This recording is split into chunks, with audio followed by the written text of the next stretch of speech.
Are now in custody after last night's shooting at the Foxwood Apartments in Panama City. Police say they found 17-year-old Tamir Rice inside an apartment with a gunshot wound.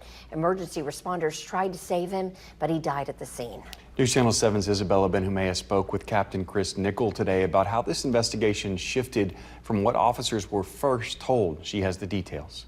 An accident. That's what Panama City police investigators were initially told when they found 17-year-old Tamir Rice shot at the Foxwood Apartments. Through multiple interviews and careful analysis, they identified inconsistencies in statements, they gained cooperation, and they ultimately determined that it was not a self-inflicted accidental shooting as we were originally intended to believe. Despite attempts to mislead officers, investigators say they learned 19-year-old Aaron Brooks shot Tamir Rice and then tampered with evidence at the scene. Our investigation has led us to believe that he pointed the firearm at Tamir Rice and squeezed the trigger.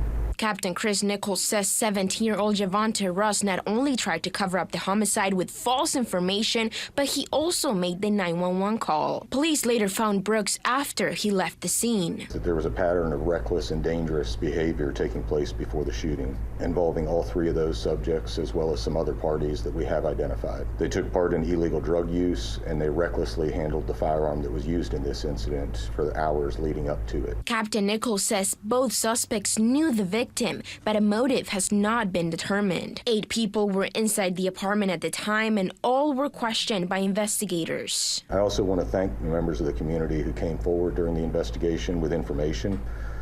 Doing the right thing is not always easy, but it makes a difference. Authorities say community cooperation helped them uncover the truth and make arrests within the first 6 hours. To the young people and families of our city, I encourage you, if you see unsafe behavior with a firearm, to speak up, to take action. You must ask yourself, would you rather risk a difficult conversation now or possibly attend a funeral later?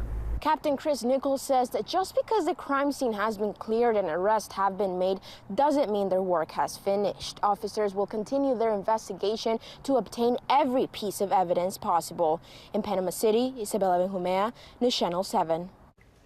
19-year-old Aaron Brooks was charged with murder and tampering with evidence, and 17-year-old Javante Russ was charged with accessory after-the-fact murder. The Panama City Police Department encourages anyone with additional information regarding this to contact them. We'll have that phone number on our website, WJHG.com.